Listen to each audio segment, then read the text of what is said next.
ଅଗ୍ନିକାଣ୍ଡରେ ଜଳିଗଲା ନଗଦ 50,000 ଟଙ୍କା ସହିତ ଅନ୍ୟ ଆସବାବପତ୍ର। ଗତକାଲି ସନ୍ଧ୍ୟାରେ ଘଟିଛି ଏଭଳି ଦୁଃଖଦ ଦୁର୍ଘଟଣା।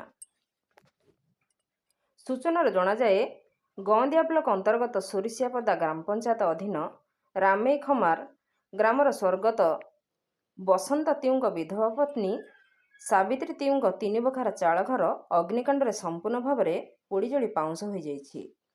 ଉକ୍ତ ଅଗ୍ନିକାଣ୍ଡ ଗତକାଲି ସନ୍ଧ୍ୟା 6:30 ରୋଷେଇ ଚୁଲା ନିଆଁରୁ ଘଟିଥିଲା ବୋଲି ଜଣାଯାଏ। ସାବିତ୍ରୀ ଏହି ନିକଟରେ ଛେଳି ବିକ୍ରି କରି ଘର ଉପରେ ଆଜବେଷ୍ଟ ପକାଇବାକୁ ନଗଦ 50,000 ଟଙ୍କା ରଖିଥିଲେ। ଉକ୍ତ ଅଗ୍ନିକାଣ୍ଡରେ ଟଙ୍କା ସହିତ ଘରେ ଥିବା ସମସ୍ତ ଧାନ, ଚାଉଳ, ଏକ ସାଇକେଲ ଓ ଅନ୍ୟାନ୍ୟ ସମସ୍ତ ଦରକାରୀ ଆସବାବପତ୍ର ପୋଡ଼ି ସମ୍ପୂର୍ଣ୍ଣ ଭାବରେ ନଷ୍ଟ ହୋଇଯାଇଛି। ଖବର ପାଇ ଅଗ୍ନିଶମ ବିଭାଗ ଘଟଣାସ୍ଥଳରେ ପହଞ୍ଚି ନିଆଁକୁ ଆୟତ୍ତ କରିଥିଲେ। ଉକ୍ତ ଅଗ୍ନିକାଣ୍ଡରେ ସାବିତ୍ରୀଙ୍କର ବ୍ୟାପକ କ୍ଷୟକ୍ଷତି ହୋଇଥିବାରୁ ତାଙ୍କୁ ତୁରନ୍ତ ସରକାରୀ ସ୍ତରରେ ବ୍ୟାପକ ସହାୟତା ଯୋଗାଇ ଦେବାକୁ ଗ୍ରାମବାସୀଙ୍କ ପକ୍ଷରୁ ଦାବି ହୋଇଛି। ଢେଙ୍କାନାଳରୁ ସୌମ୍ୟରଞ୍ଜନ ମହାନ୍ତିଙ୍କ ରିପୋର୍ଟ, ନାଗରାଜ ନ୍ୟୁଜ୍।